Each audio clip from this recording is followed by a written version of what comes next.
Olá, eu sou a Leca Rocha, atriz, e interpreto o seu caso virtual de relacionamento bizarro aqui.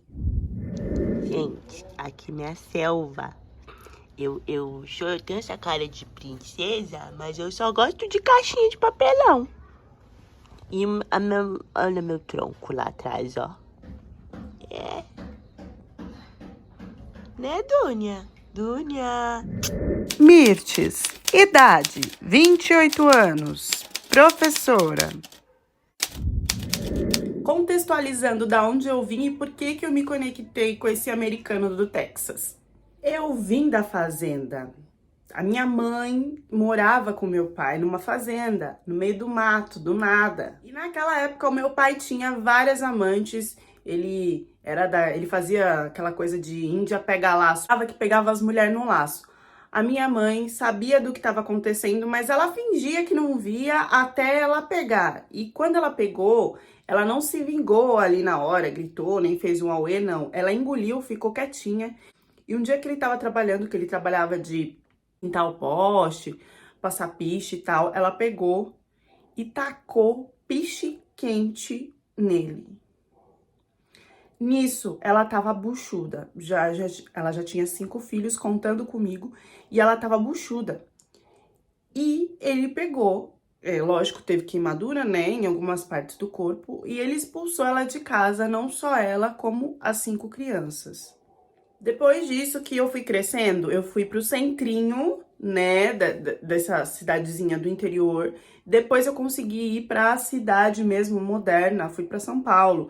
Eu estudei muito, estudei inglês, virei professora de inglês, ajudei minha mãe, os meus irmãos me ajudaram. A gente conseguiu crescer e sair, mas antes era tudo muito precário. E antes de ser muito precário, eu tinha essa vida no sítio, da qual eu gostava muito, de respirar o ar fresco, de ter tempo para as coisas, de pegar o leite da vaca. Eu gostava muito de tudo isso e eu tinha muita saudade disso na cidade que eu já trabalhava. Por quê? Lá era tudo assim, gente, não tinha tempo nem de respirar, era do trabalho para casa, comer, sempre uma coisa bem industrializada, que a gente enfiava lá no micro-ondas e pronto. Barulho, barulho, barulho, barulho, não se tinha paz. Na minha cabeça, eu tinha aquela ideia de que eu ia juntar muito dinheiro para ter essa vida no sítio de volta de uma forma confortável.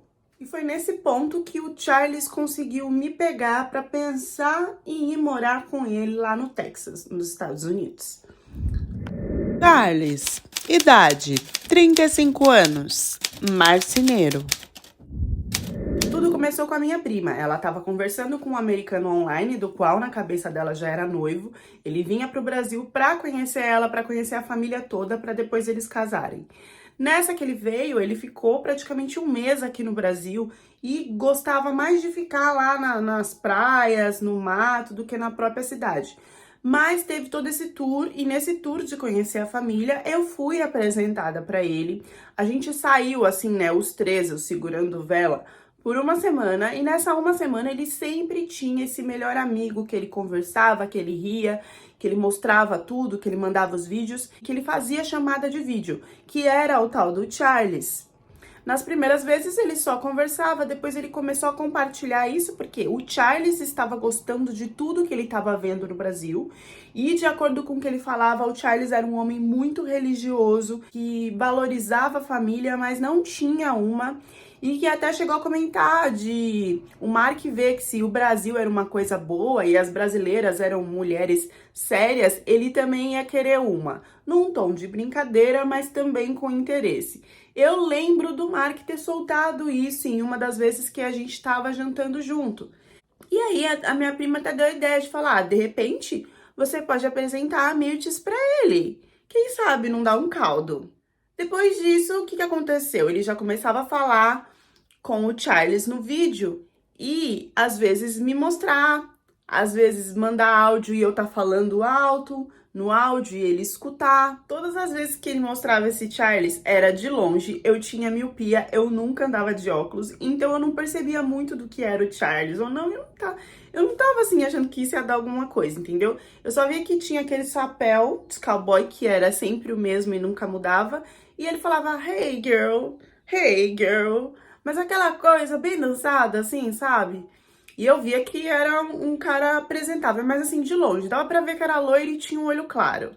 E lá pros últimos dias já tava eu, a minha prima e o Mark com o Charles na chamada de vídeo, todo mundo junto. Parecia que ele já fazia parte do que o amigo dele estava vivendo aqui no Brasil.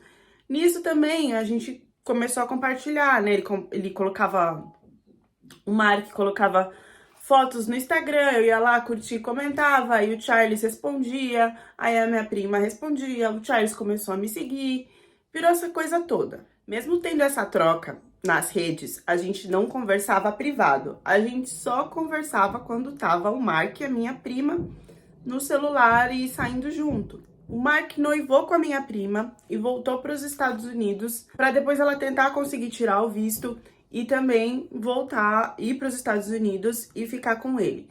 Quando o Mark voltou, aí sim eu não tinha mais esse contato, que era pouquinho, com o Charles, e a gente começou a conversar no privado. A primeira vez que eu vi o Charles na chamada de vídeo, ele parecia um americano daqueles filmes de cowboy. Eu não sabia que era esse estereótipo existia. No caso do Charlie, sim.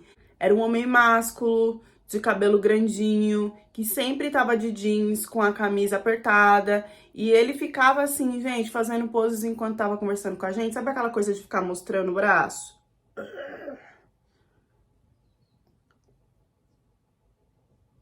Hi, girl. Era isso. Eu tô falando aqui de um loiro com corpo escultural, lourão. Que eu falei, bom, primeiro eu não sei por que ele tá conversando comigo, segundo eu não sei por que ele tá solteiro. Numa primeira impressão eu via um playboy que fingia ser humilde do interior. Porque tudo dele era muito certo, muito arrumado, não tinha uma roupa suja. E como que ele tava lá na fazenda fazendo as coisas, eu não entendia isso.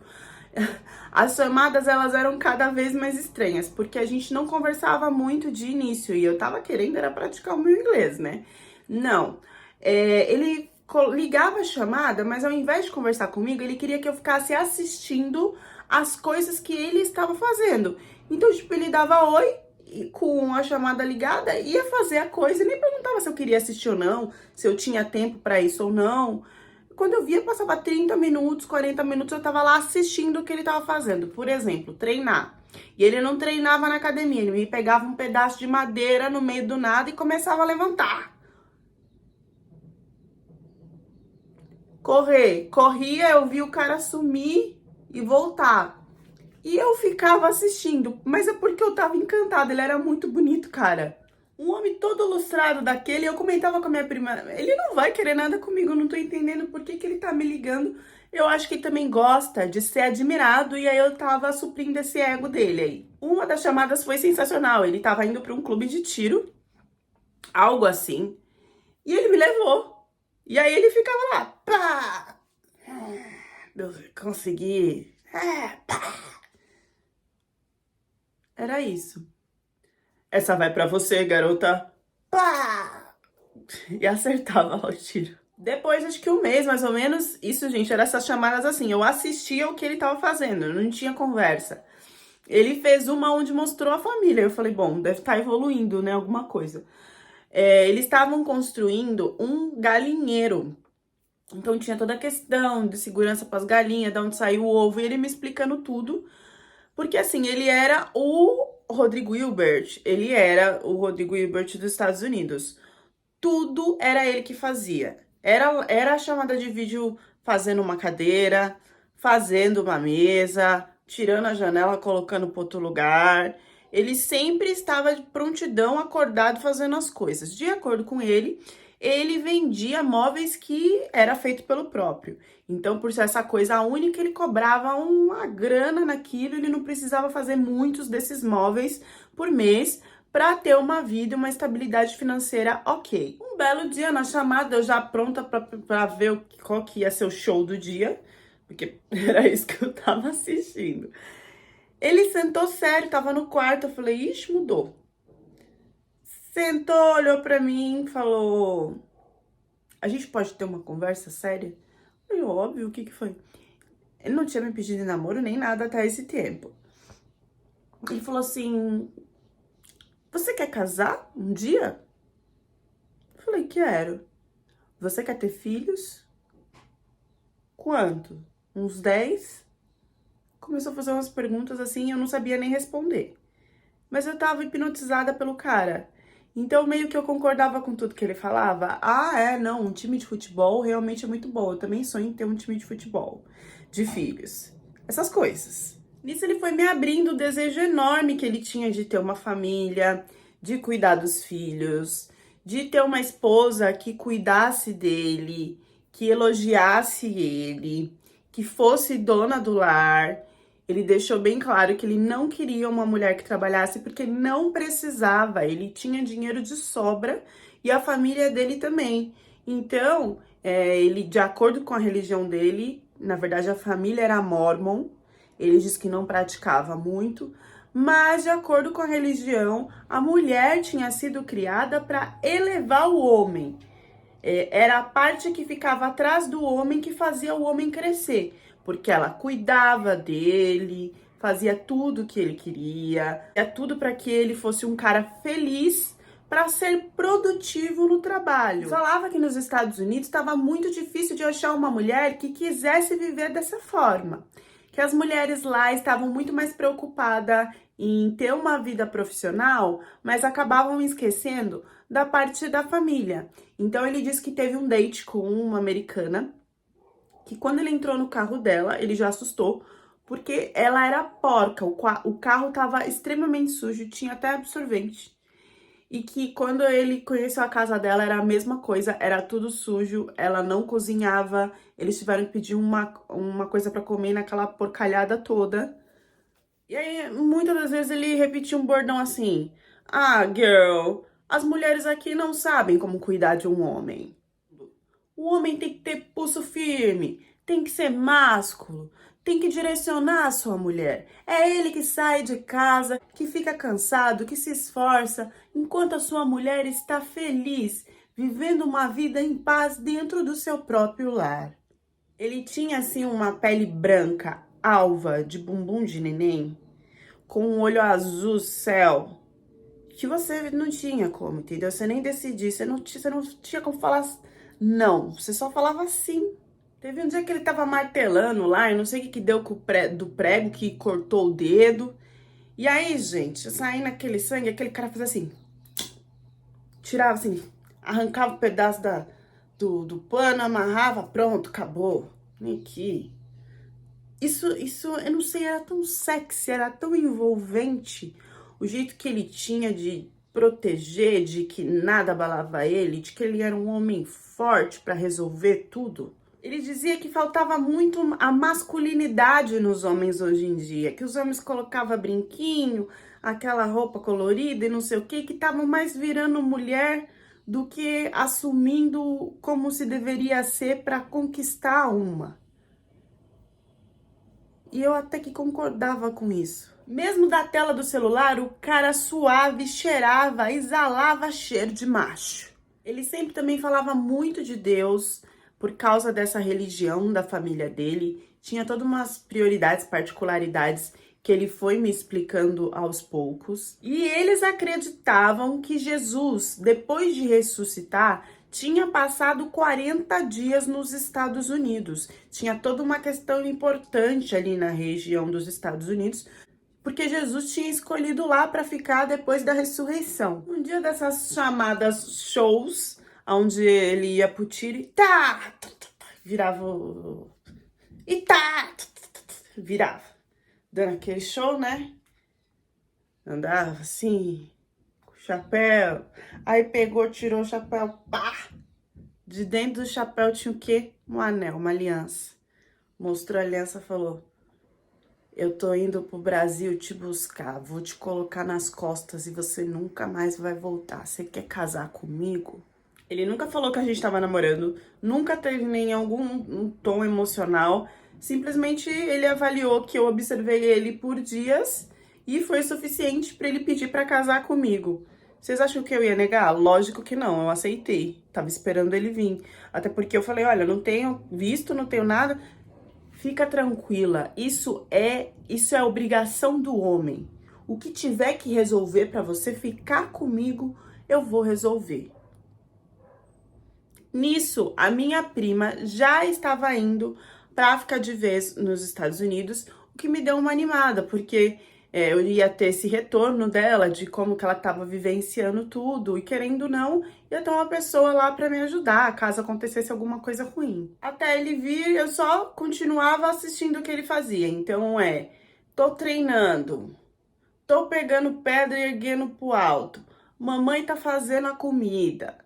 A mãe dele, quando aparecia, gente, parecia assim, não sei, princesa, não sei, ela era uma mulher tão fina, sempre maquiada, com o cabelo no bob, as unhas bem feitas. Eu não sabia, porque ele mostrava assim aquela mesa farta de comida e falava, mamãe que fez. Eu falava, mas como que essa mulher tá impecável desse jeito e fez tudo isso de comida? E, gente, ela fazia tudo com as próprias mãos. Não tinha essa de comprar pronto, não. Ele prezava pelo natural feito no dia.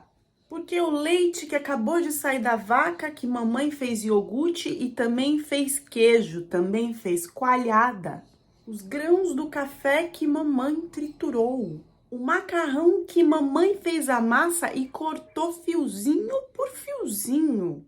O pão, o bolo que a mamãe fez com a manteiga que ela também fez com o leite que ela tirou da vaca. Aquela vida no sítio me fascinava, porque me fazia lembrar dos meus tempos de criança. Só que assim, eu não tinha toda essa beleza, toda essa riqueza que se mostrava lá. E isso me encantava mais ainda, porque eu ia ter as duas coisas. Eu ia ter o conforto, eu ia ter a paz, eu ia lembrar tudo aquilo que eu gostava de ter quando eu era pequena, de um jeito muito mais simples e muito mais humilde.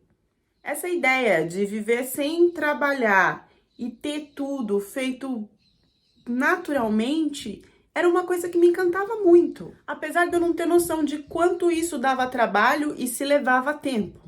Esse homem resolveu tudo, tá, gente? Anel, K1, quero visto pra eu ir. Ele resolveu tudo, tudo, tudo. Eu só tive que pegar as minhas coisinhas e ir pros Estados Unidos, casar e ficar com ele.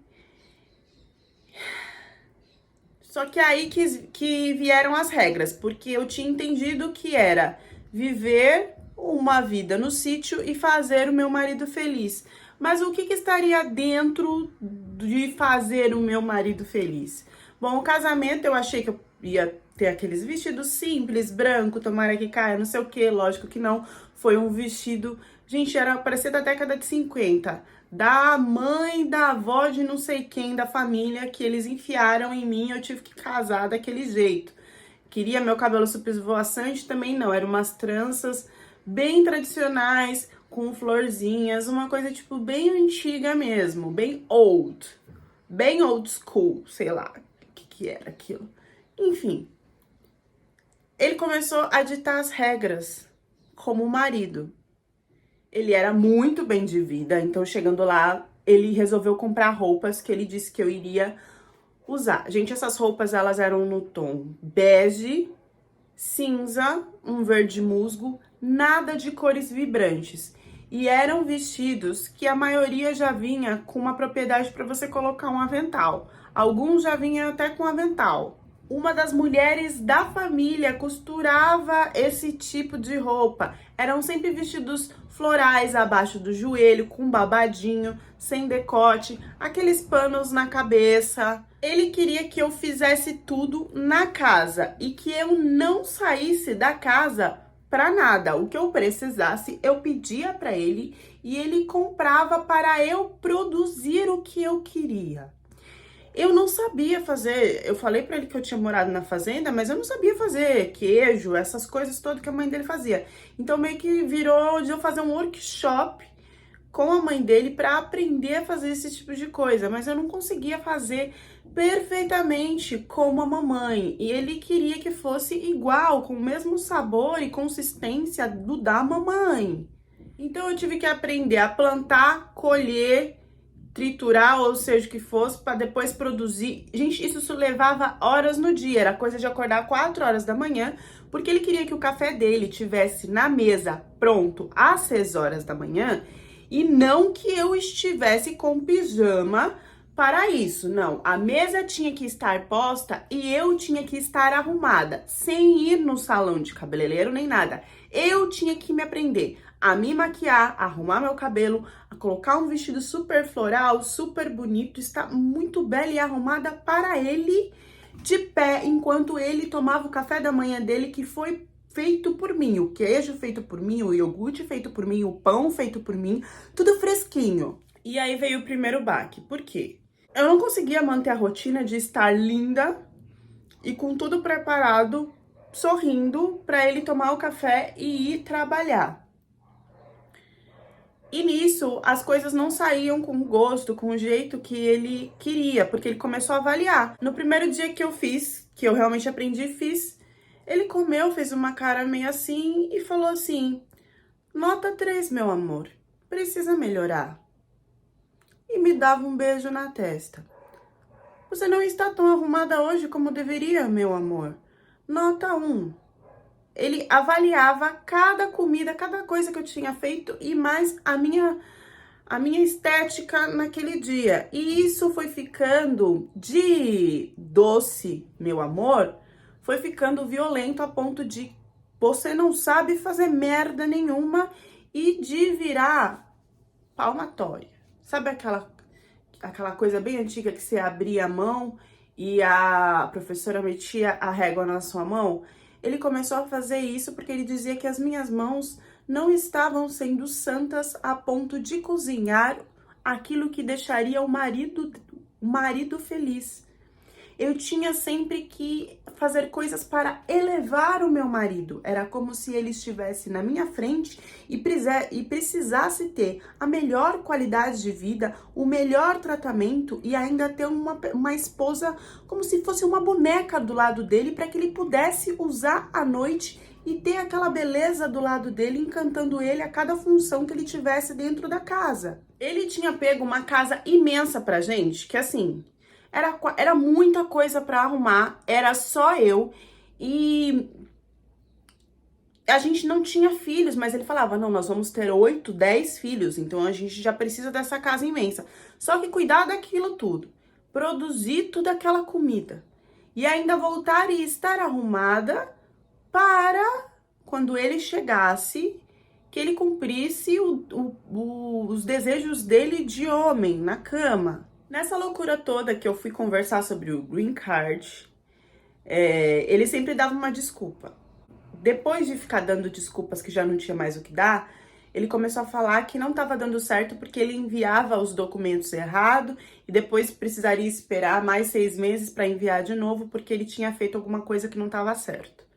Teve uma noite que eu fiquei doente e ao invés dele cuidar de mim, ele veio brigar comigo porque o mínimo que eu devia fazer dentro daquela casa era cuidar da minha saúde. Porque como que ele ia ficar com uma mulher do lado, imprestável, doente, que não estava servindo para nada?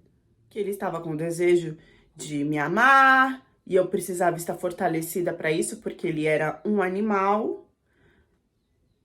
E ele começou a ficar bravo, porque acho que foi uns 3, 4 dias que eu fiquei mole, eu não conseguia fazer as coisas, e que isso não era justo. A ponto dele ir ficando bravo, e me colocar até uma noite para dormir num lugar que era tipo como se fosse um celeiro do lado de fora da casa, como se fosse um castigo. Tipo, gente, não tinha coberta, não tinha nada. Tinha terra. Quando eu melhorei, veio muitas, assim, cada coisa que eu fazia tinha uma exigência maior. Ele queria as minhas mãos feitas, os meus pés feitos, o cabelo. O meu cabelo não era mais pro afro, não era tão definido. Ele queria que eu alisasse com tudo que ele tinha comprado lá, usasse bob pra ficar naquele aspecto dos anos 50. Ele queria, gente, que eu estivesse com tudo isso pronto, que eu fizesse e estivesse apresentável pra ele sempre. Na cama, ele sempre queria só de uma forma, em uma única posição, né? Que era aquela posição que você já sabe, né? Mãos no chão, joelhos no chão, virada de costas para ele. Ali ele forçava, fazia tudo que ele queria. Até que ele começou a sumir nas noites, sem me explicar aonde ele estava. E quando eu ligava, as primeiras vezes ele atendia, eu escutava vozes de várias mulheres. Quando eu fui tentar questionar com ele, ele disse que dentro da religião dele, apesar daquele momento já não existe mais, mas no início os mormons eram a favor da poligamia. Então, que Deus tinha falado que os homens tinham virilidade, força para manter várias mulheres ao mesmo tempo. Que isso enaltecia o masculino. Quando ele aparecia de madrugada ou no outro dia, eu tinha que, além de tudo isso que eu fazia, eu tinha que praticamente cuidar de tudo dele. Então era assim, eu tinha que dar banho nele. As roupas, eu tinha que colocar as roupas nele.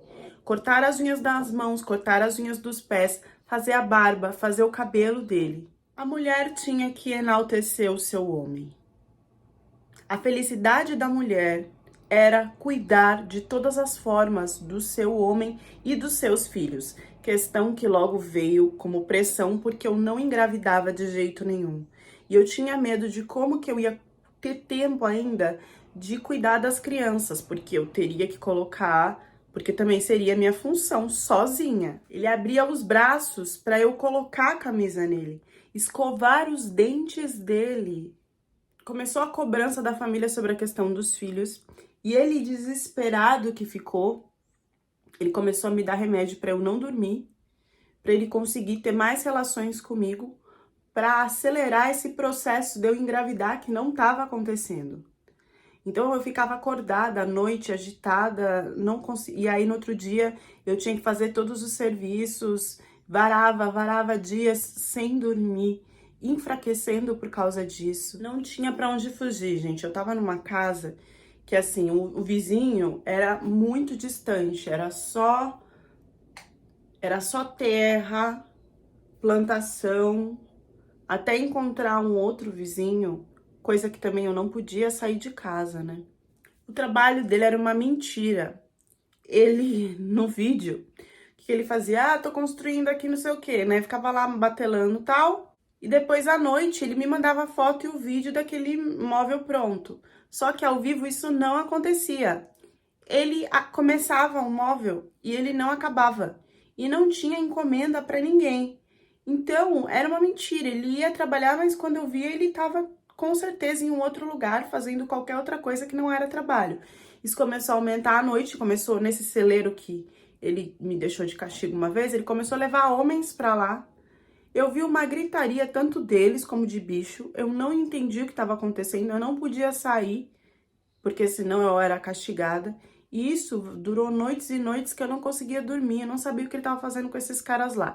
E depois ele ainda voltava afoito, animado, querendo que eu satisfazesse ele de todas as formas.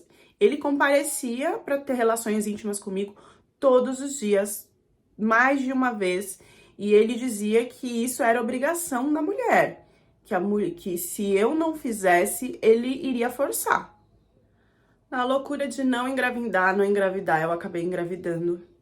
E aí veio uma felicidade imensa da parte dele, que já desejava que fosse menino e que tinha certeza que era menino, porque ele não ia fazer isso errado.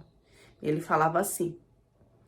Só que com tanto sofrimento, com tanto esforço, com tanta coisa, em menos de 2 meses eu não segurei a gravidez. Foi horrível, foi traumatizante e eu não tive tempo de sentir essa dor, de ficar mal, porque ele já vinha pra cima de mim de novo como um animal, querendo que eu engravidasse de novo. Porque pra ele era como se o que ele tivesse implantado em mim era muito fraco e umas loucuras, umas teorias sobre Deus que me levava à loucura. Não dava certo, a gente tentou que eu fizesse exames, tudo, pagou vitamina, hormônio, não sei o que, um monte de coisa, até eu emprenhar de novo e dessa vez durar, né, mais de 1 mês.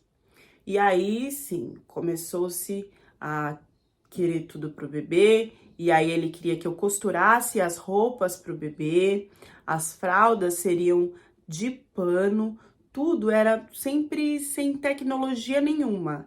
Ele queria que fosse feito tudo à mão e por mim, mesmo sem eu ter conhecimento de nada. Isso valia para todas as coisas da casa também. Nesse neném teve reunião da família, foi descoberto depois que era menino, se comprou tudo, se construiu tudo dentro dessa loucura que eu tava vivendo. Só que infelizmente chegou no 3º mês e eu também não segurei essa gravidez. A família veio à loucura a ponto de dizer que ele não tinha escolhido bem a esposa, ou que então o erro era dele, e meio que deserdar. Na verdade ele era mantido pelo pai e pela mãe, né? Tanto a fazenda, tudo. E os pais resolveram tirar tudo isso porque ele não teria herdeiros comigo. Já tinha se tentado 2 vezes e era o suficiente para ver que eu era uma mulher seca. Então, eles tiraram todo o investimento na casa, em tudo. E ele sozinho não conseguia construir um móvel para vender. Nem clientes ele tinha. Nisso, ele começou a falar que eu tinha falhado como mulher, que eu estava pecando para Deus, que eu iria para o inferno e que eu estava levando ele junto. Ele chorava, metia a cabeça na parede, dizendo que ele não podia ter pecado e ter errado dessa forma. As festas à noite nesse tal celeiro pararam, mas ele começou a trazer um animal para dentro de casa, uma cabra. Ele queria que eu alimentasse a cabra junto com ele, no café da manhã, no almoço. Ele queria e deixava a cabra fazer todas as necessidades dentro de casa para eu limpar. Ele então dizia frases de que aquele animal era mais importante que eu, porque aquele animal poderia engravidar e eu não.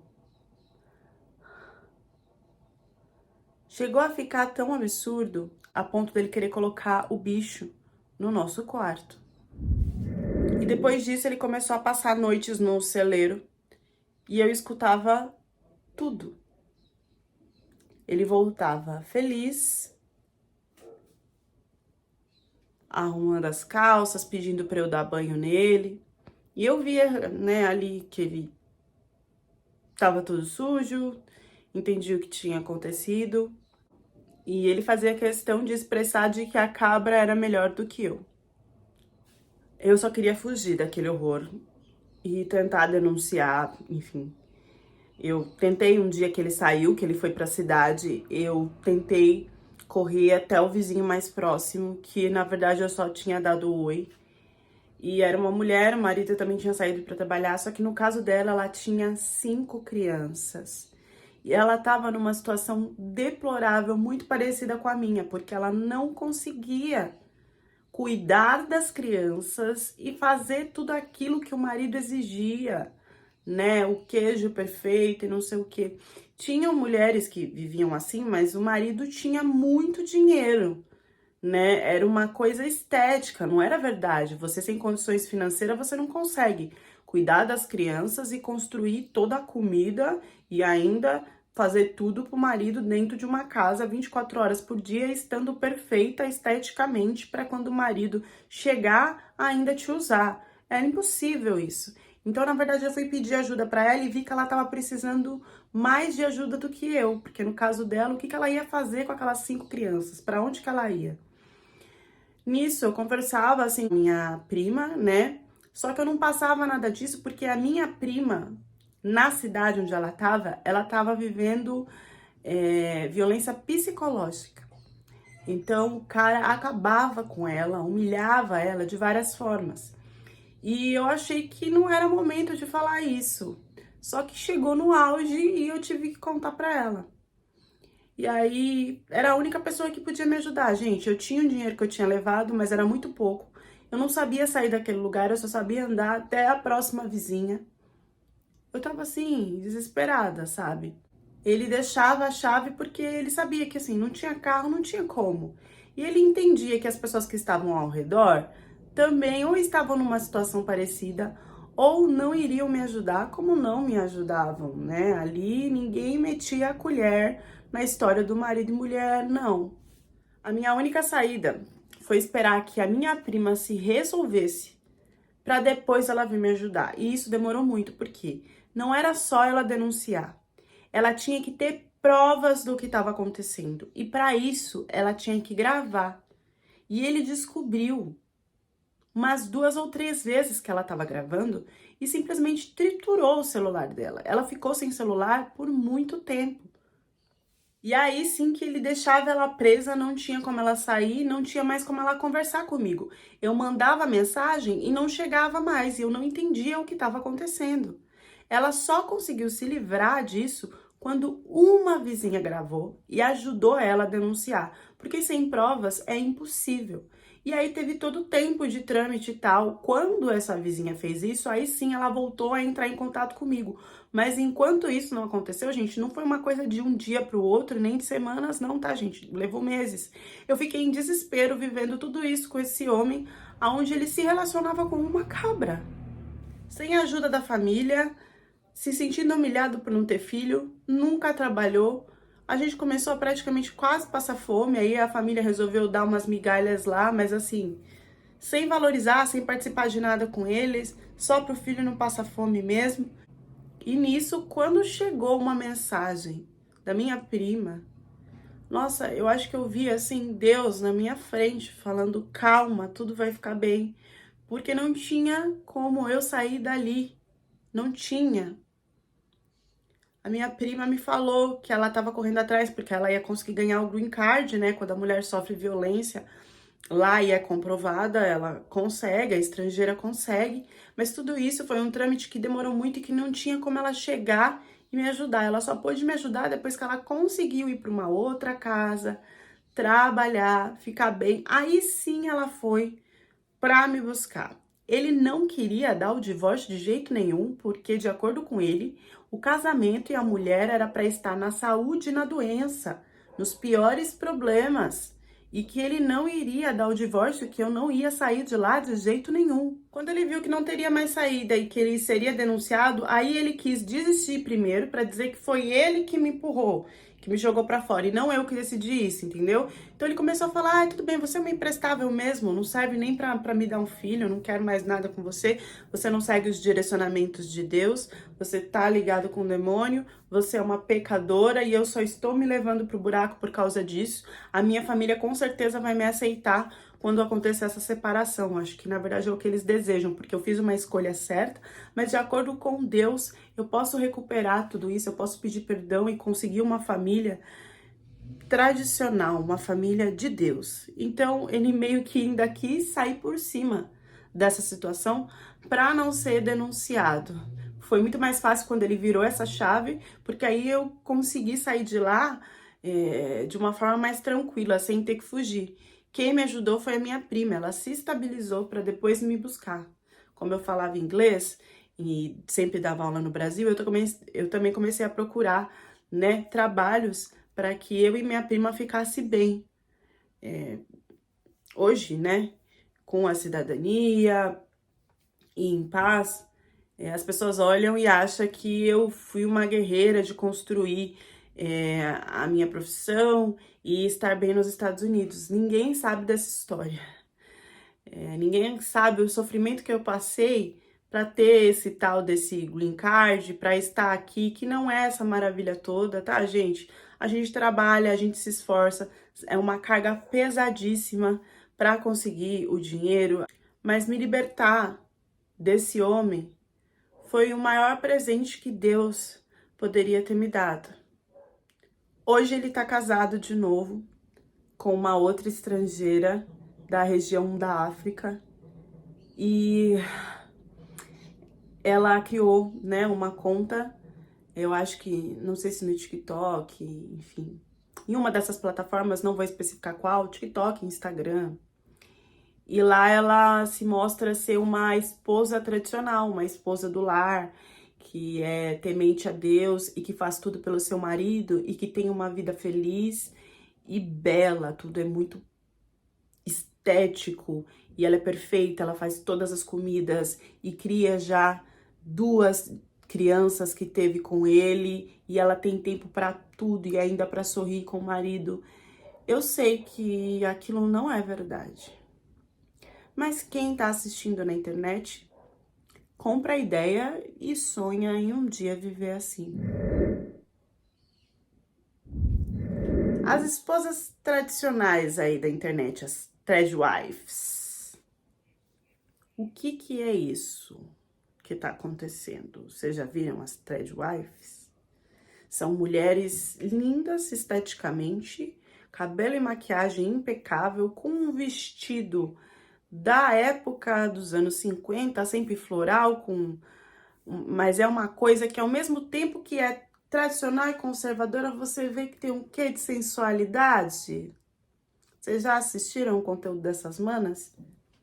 Vocês acham mesmo que elas fazem tudo aquilo lá sem dinheiro nenhum e que tem tempo para fazer esteticamente, gravar e postar para vocês?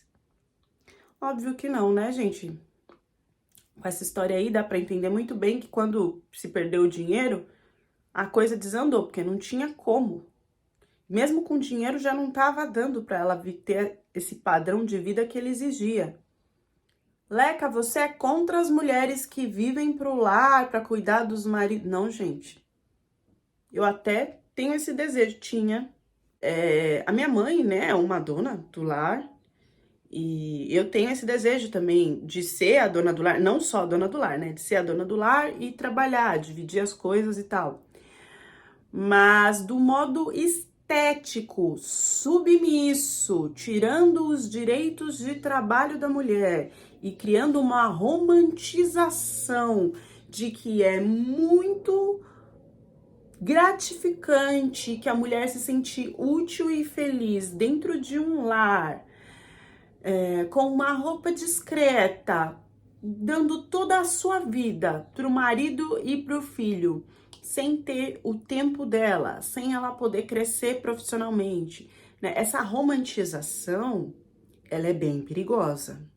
E o direcionamento, né, de muitas das mulheres que criam esse conteúdo é de que o homem é o pilar de tudo e ele é que tem que ser elevado e glorificado, né? E dentro desse movimento existem várias desculpas falando que Deus fez, que Deus pediu, que Deus quer que a mulher faça isso, que aí o que a gente faz, né? A gente acaba colocando a religião para trazer uma mulher submissa. E vocês sabem, né?